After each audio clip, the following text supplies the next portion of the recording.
Na sequência do estudo do Evangelho no Lar, será dada continuidade à leitura do livro O Evangelho segundo o Espiritismo. Para aqueles que estejam iniciando o estudo a partir deste vídeo, informamos que as orientações necessárias para a realização deste estudo em seu lar estão descritas no início do vídeo Evangelho no Lar 01, disponível neste canal.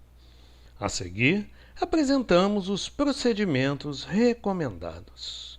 Número 1. Prece inicial, simples e concisa. Número 2. Leitura de O Evangelho segundo o Espiritismo.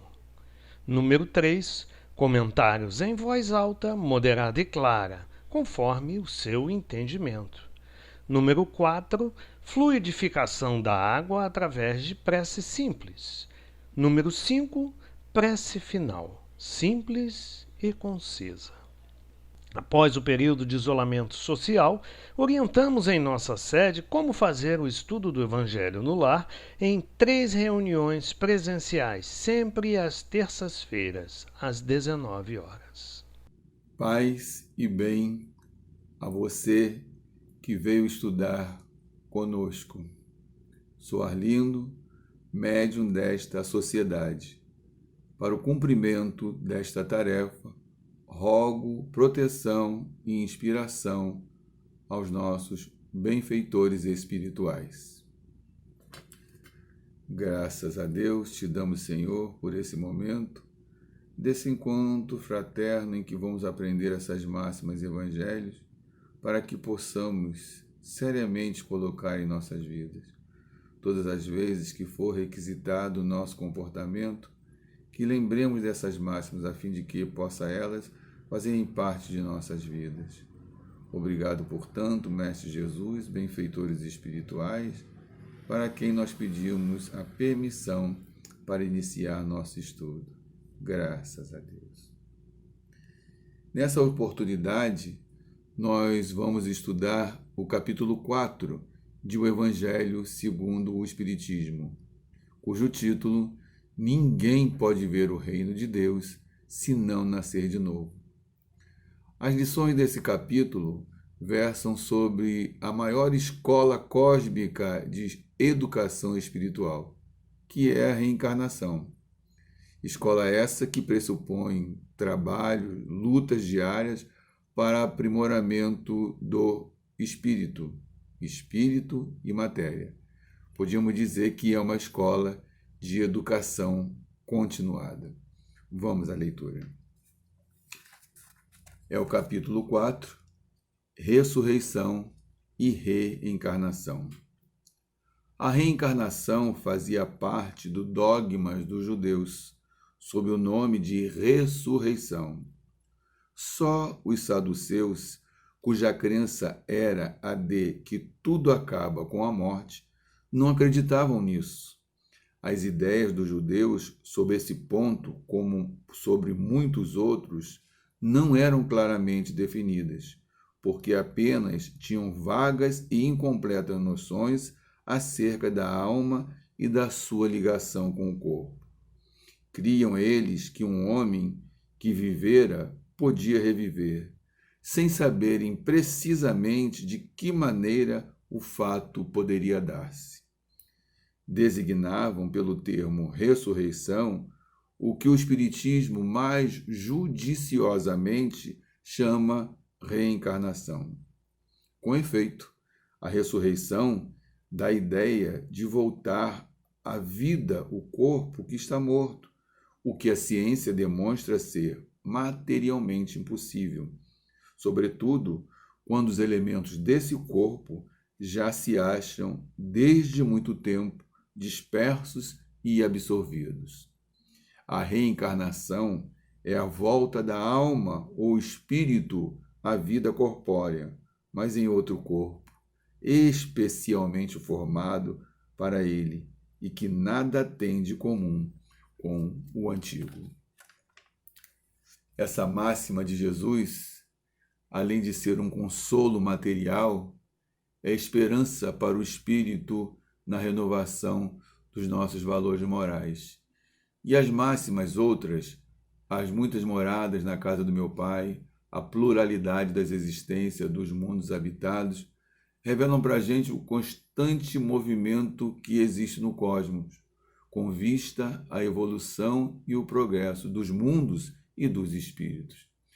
Jesus dá testemunho disso quando ele diz: meu Pai trabalha e eu trabalho também. Então a reencarnação é esse nascer de novo, dito por Jesus. O retorno do espírito em um corpo carnal para viver novas experiências e reparar também faltas pretéritas. Bom esclarecer, esse fenômeno não é invenção do espiritismo. Existem registros de arqueólogos que já existia esse pensamento há 10.000 a 5.000 anos antes de Cristo. E a ressurreição? Podemos dizer que significa ressurgir, mas não como muitos ainda entendem, no mesmo corpo físico que pereceu. Como está dizendo a leitura, é cientificamente impossível. Mas no nosso estudo espírita, tanto podemos falar um contra o outro, para dizer que ressuscitaremos, ou seja, ressurgiremos em um novo corpo, o que será a mesma coisa, tem o mesmo sentido de quando nós falamos reencarnação. Porque, aliás, dentro do nosso estudo, essa palavra não aparece, porque Kardec cunhou essa palavra cerca do ano de 1850. E está lá, no item 16 aqui do Evangelho, dizendo que o nome ressurreição era como o povo da época fazia entendimento do princípio da reencarnação. Aliás, está lá, confirmada por Jesus. Então, a reencarnação é lei universal, presente em todos os orbes e envolve a lei de causa e de efeito. Essa não aceitação ou não compreensão de muitos faz parecer que a vida na Terra seja vista como um vendaval de desordem, um vendaval de injustiça, o que não é verdade. Por isso, alguns sofrem por não entenderem as pseudo-desigualdades, uns ricos, outros pobres, outros são doentes, outros têm saúde muito boa, ou outros passam pela vida em lutas e nunca se sentem vencedores. Aliás, se sentem derrotados. Quando entendemos, ou ao contrário, quando compreendemos esse fenômeno da reencarnação, nós percebemos melhor as vicissitudes, esses altos e baixos da vida, e mudamos nossas atitudes para tecer um melhor entendimento, um futuro melhor para nós. Que mundo nós queremos encontrar? Façamos essa pergunta. Que mundo eu quero encontrar quando aqui retornar? Então a escolha da vida futura é feita agora, na vida presente. Então percebam que tudo isso é uma demanda de trabalho, é uma demanda de ação nossa. Tudo isso está em constante acordo com o universo, que está em constante movimento, porque o Evangelho nunca premia o ócio, nunca premia a preguiça. Então não há nada que a gente possa deixar de obedecer essa lei, que Ramatiz chama de lei de renovação do universo. E ele pode nos explicar. Vejam só. Diz ele: há um sentido de renovação ou ressurreição incessante em todas as latitudes do universo. E quando o espírito renasce em múltiplas existências na Terra, ele comprova no cenário do microcosmo humano a similitude de uma regra ou de um princípio que atua em perfeita decorrência com a própria lei de renovação do universo. Tudo vai se renovando. Os espíritos confirmam que mundos podem desaparecer e suas matérias sejam dispersas no espaço. E mais, eles dizem, Deus renova os mundos como renovam os seres vivos. E a ressurreição constante do universo é essa renovação. Nós fazemos parte dela, o que se traduz, como Ramatiz disse, lei de renovação, ou seja, é a lei do progresso. E nós ficaríamos isentos, ficaríamos alheios a todas essas transformações universais? Ainda há quem pense que a vida começa no berço e acaba no túmulo. Mas pensemos seriamente. Face esses avanços tecnológicos, face os avanços científicos, nos parece que esse pensamento já está se tornando bem esmaecente. Temos um exemplo, videotelescópio Hubble, nos dando conta de movimentos contínuos no espaço, colisões de galáxias, explosões de estrelas, corpos celestes se deslocando a velocidades inimagináveis. Então, nesse momento turbulento que a gente está vivendo, o Espiritismo faz um apelo às nossas consciências. Somos convocados ao grande testemunho de nós mesmos, daquilo que Jesus ensinou. A lei de Deus está na nossa consciência. Então, quem dialoga com Jesus em seu íntimo terá a resposta que a vida é além da matéria e a vida não cessa, a vida se transforma.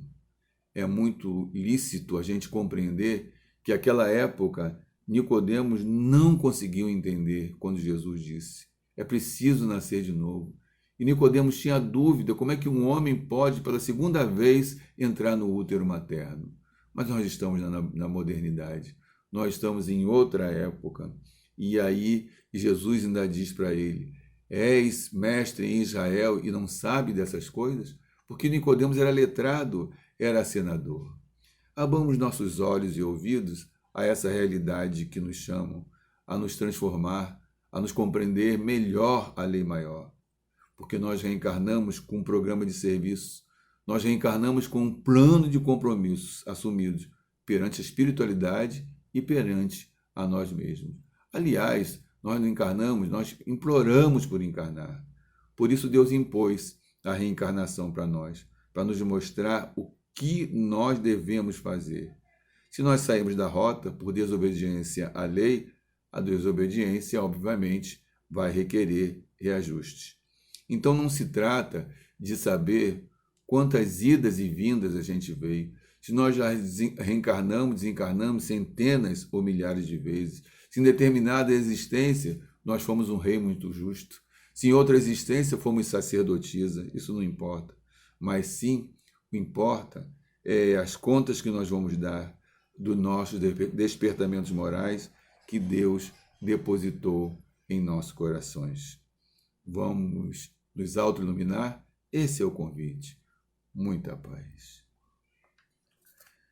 Graças a Deus vos damos por esse momento e pedimos, Mestre e Senhor, que essa água seja transformada no melhor remédio, o remédio que vai fazer bem aos nossos corpos físicos, mentais e espirituais, nos transformando e fazendo de nós, certamente, pessoas outras com visões mais e melhor, graças a Deus. Agradecidos estamos, Senhor, por esse momento, de tudo certamente que nós recebemos, porque o contato do Evangelho é transformador, a palavra viva certamente nos transforma e, portanto, vos agradecemos. Que possamos estar em nossos corações repletados com essas energias do bem. Para isso, Senhor, pedimos a Tua proteção, Seu amparo e agora necessária proteção e permissão para encerrarmos nossos estudos desse momento. Graças a Deus. Obrigado, Senhor. Graças a Deus. Disse que a história mais repetida e estranhamente a mais ignorada no mundo é a continuidade da vida após a morte, sendo que a imortalidade é a essência da vida. Muita paz. Não é a prática do Evangelho no lar que muda as nossas vidas, e sim a mudança da nossa conduta, do nosso modo de pensar e agir. Muita paz.